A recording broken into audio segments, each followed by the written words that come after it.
Hasil rekapitulasi KPU, PDI Perjuangan tentunya tetap di posisi 1, di posisi 2 ada Golkar, 3 ada Gerindra, dan di posisi 4 ada Partai Demokrat. Nah, karena menduduki peringkat keempat, Partai Demokrat dinilai bisa membentuk poros baru. Saat ini Partai Demokrat tengah berhitung kekuatan apakah sanggup menandingi dua poros yang ada. 2 bulan jelang pemilihan presiden, Partai Demokrat belum juga menentukan sikap. Partai berlambang Mercy ini tengah berhitung apakah calon yang diusung cukup mumpuni untuk menghadapi calon presiden yang sudah ada. Bukan masih terbuka sekali gitu loh, terbuka sekali. Nah, tetapi kan angkanya kita lihat cukup kuat nggak gitu loh, ya kan? Nah, tapi kalau misalnya angkanya masih seperti survei-survei yang pertama, nah itu kan berat. Partai Demokrat dinilai bisa membuat terobosan dengan mengusung salah seorang dari 11 peserta konvensi. Figur Anies Baswedan ataupun Gita Wirjawan sebagai tokoh muda menjadi nilai tambah tersendiri. Di mata pengamat politik para Madinah, sulit bagi Partai Demokrat membentuk poros baru.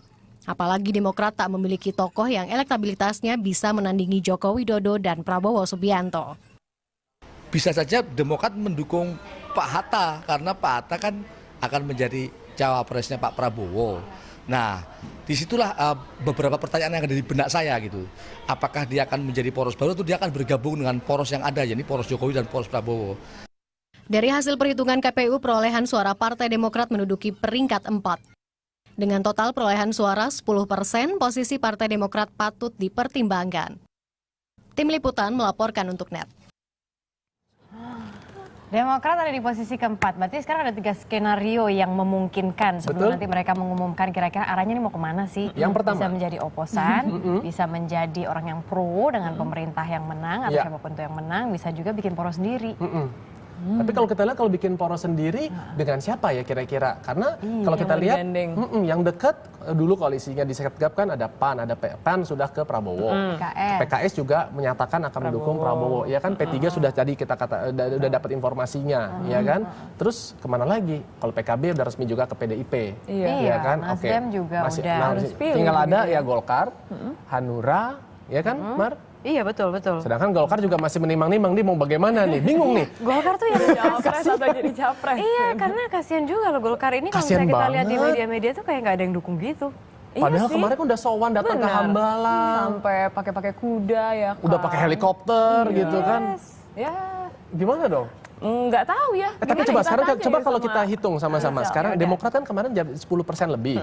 Nah, Demokrat 10%. Betul. 10,19 ya. Oke, kemudian juga kalau Golkar itu kan 14%-an ya. 14,75. Nah, berarti sudah di atas 20% tuh. Yes. Tambah mungkin partai kecil kalau siapa tahu misalnya Hanura misalnya mau karena punya kesamaan visi juga dengan Golkar kan, mungkin mau merapat lagi tambah berarti kurang lebih sekitar 29%-an.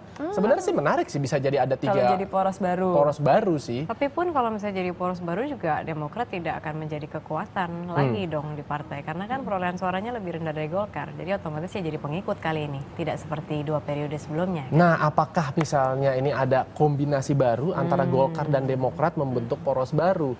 Capresnya tetap misalnya Ical, tapi cawapresnya nih dari Demokrat. Cawapresnya kira-kira memang yang dari hasil konvensi nih yang hasil akan konvensi, diumumkan. betul. Siapa pentolannya sana terakhir itu? Terakhir banyak yang menggadang-gadang kan memang Dahlan Iskan. Nah, kira-kira apakah benar-benar Dahlan Iskan ataukah ada beberapa lagi yang Anies namanya Baswedan. memang. Nah, Anies Baswedan juga cukup santer. Pak Gita gimana? Itu kan mukanya udah di mana-mana kemarin. Santer juga kan? Kira-kira 3 besar Apanya? lah ya. Kegantengannya santer maksudnya. Itu sih memang sudah nggak usah diragukan. Marisa loh. Tapi ada 4 lah nama pentolan itu, ada Gita Wirjawan, Anies Baswedan, kemudian Dahlan Iskan, satu lagi jangan lupa dong. Ramona Edi.